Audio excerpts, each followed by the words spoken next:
মাধ্যমিক পরীক্ষার রেজাল্ট পরবর্তী সময়ে তোমার প্রাপ্ত নম্বরের ভিত্তিতে তুমি পেয়ে যাবে 20,000 টাকা, বা সেটা হতে পারে 22,000 টাকা পর্যন্ত।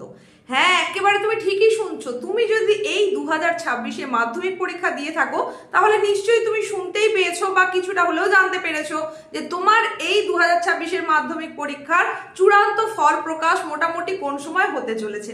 তার কারণ মধ্যশিক্ষা পর্ষদ সভাপতি রামানুজ গঙ্গোপাধ্যায় সেই সম্পর্কে মোটামুটি একটা আভাস দিয়েছেন যে সাধারণত 90 দিনের মধ্যে এই পরীক্ষার চূড়ান্ত ফলাফল প্রকাশিত হয়ে থাকে, এবং বিগত দিনের যে ট্রেন্ড দেখা গেছে সেই অনুযায়ী কিন্তু এপ্রিলের শেষ বা তোমাদের একদম মে মাসের শুরুতেই কিন্তু এই চূড়ান্ত ফলাফল আসতে চলেছে। আর সেই চূড়ান্ত ফলাফলের ভিত্তিতেই তুমি পেয়ে যাবে একেবারে সরকারিভাবে, হ্যাঁ সেটা তুমি তোমার নিজেই অর্জন করে নেবে, সেটা কি 20,000 টাকা বা হতে পারে 22,000 টাকা। কেন বলছি, কিসের ভিত্তিতে বলছি, একটু মনোযোগ সহকারে শুনে নাও, তাহলেই কিন্তু তুমি বুঝতে পারবে ব্যাপারটা আসলে কি। দেখো, তোমরা যারা যারা মাধ্যমিক পরীক্ষা দিয়েছো তোমরা প্রত্যেকেই কিন্তু শুধুমাত্র মাধ্যমিক পাশ করলেই যে যোগ্যতাটা লাভ করবে সেটা হচ্ছে 10,000 টাকা পেয়ে যাবে।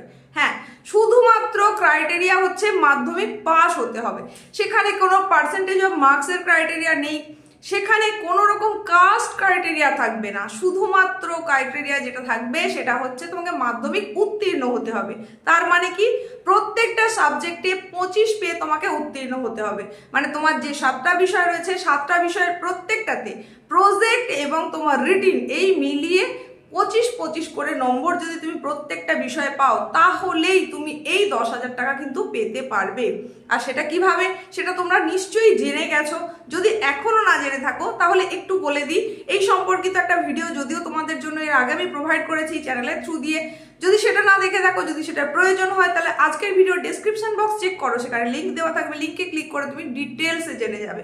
শুধু এটুকু বলি, প্রকল্প একটা রয়েছে রাজ্য সরকারের প্রকল্প, যেটার নাম হচ্ছে তরুণের স্বপ্ন প্রকল্প, যে প্রকল্পের মধ্যে দিয়ে পড়ুয়াররা আগামী দিনে যাতে তাদের পড়াশোনাটা এগিয়ে নিয়ে যেতে পারে তার জন্য ট্যাব বা মোবাইল কেনার জন্য সরকারের তরফ থেকে টাকা পাবে, এককালীন 10,000 টাকা প্রত্যেকেই পাবে, শুধুমাত্র যারা পাশ করবে তারাই। বোঝা গেছে? কিন্তু আমি তো বললাম উপস্থাপনার শুরুতে অনেক বেশি অ্যামাউন্টের কথা, সেখানে বলেছি 20,000 বা 22,000 টাকার কথা। তাহলে এখানে 10,000-এ গিয়ে আটকে যাচ্ছি কেন? না, শুধুমাত্র 10,000-এ আটকে থাকছি না, বাকিটা শোনার জন্য তোমাকে তো একটু ধৈর্যের পরীক্ষা দিতেই হবে। দেখো, এই 10,000 টাকাটা কিভাবে পাবে সেটা নিশ্চয়ই তুমি বুঝতে পারলে যে কি পারপাসে তুমি পাবে। এরপরে আসি, তোমরা যে মাধ্যমিকে উত্তীর্ণ হলে তারপরে তোমার পার্সেন্টেজ অফ মার্কসের ভিত্তিতে আসবে এবার বাকি টাকাটা।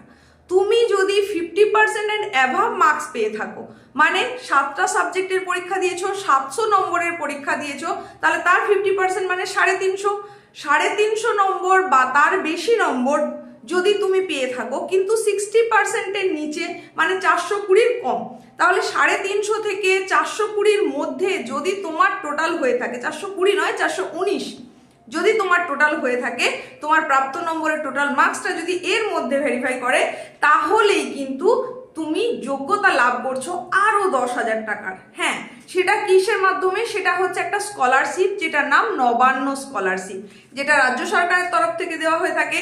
তাহলে এই নবান্ন স্কলারশিপের 10,000 আর ট্যাব বা মোবাইল কেনার 10,000, তাহলে হয়ে গেল 20,000 টাকার যোগ্যতা তুমি পেয়ে গেলে। তাহলে ম্যাম 22,000 টাকাটা কেন বললেন? এইবার আসি, তোমাদের মধ্যে যাদের যাদের প্রাপ্ত নম্বর 59 নয় 60% অ্যান্ড অ্যাভাব, মানে 700-র মধ্যে 60% অর্থাৎ 420 বা তার বেশি যাদের হবে, তারা পেয়ে যাবে অন্য একটা স্কলারশিপ যেটার নাম হচ্ছে স্বামী বিবেকানন্দ স্কলারশিপ। আর সেই স্বামী বিবেকানন্দ স্কলারশিপে যে টাকাটা দেওয়া হয়ে থাকে সেটার মূল্য হচ্ছে 12,000 টাকা। তাহলে ট্যাবের জন্য 10,000 আর স্বামী বিবেকানন্দ স্কলারশিপে 12,000, এই মিলিয়ে হয়ে গেল 22,000। তাহলে তুমি ঠিক কতটা নম্বর পাচ্ছ তার ওপর ডিপেন্ড করবে যে মাধ্যমিক উত্তীর্ণ হওয়ার পরে পরেই তুমি কত টাকা পেতে চলেছো, 20,000 নাকি 22,000। আশা করছি তথ্যগুলো তোমরা বুঝতে পেরেছো। তারপরেও যদি কোথাও কোনো রকম কনফিউশন থেকে থাকে তাহলে কমেন্ট সেকশন তো খোলাই রয়েছে, সেখানে তুমি জানতে চাইতে পারো, তোমার মনে আসা সমস্ত প্রশ্ন সেখানে তুমি জিজ্ঞেস করতে পারো। আর আজকের উপস্থাপনার মতন এইরকম তথ্য সমৃদ্ধ উপস্থাপনা যদি পেতে চাও তাহলে অতি অবশ্যই চ্যানেলের সঙ্গে তোমাকে যুক্ত থাকতে হবে। ফার্স্ট টাইম ভিজিটার হলে অবশ্যই এখনই সাবস্ক্রাইব করো আর পাশে থাকা নোটিফিকেশন বেল আইকনটাকে অল করে রাখো, যাতে ভিডিও আপলোড হওয়ার সঙ্গে সঙ্গে তৎক্ষণাৎ সেই নোটিফিকেশন তোমার কাছে পৌঁছে যেতে পারে। এইরকমই গুরুত্বপূর্ণ আপডেট নিয়ে দেখা হচ্ছে নেক্সট উপস্থাপনায়।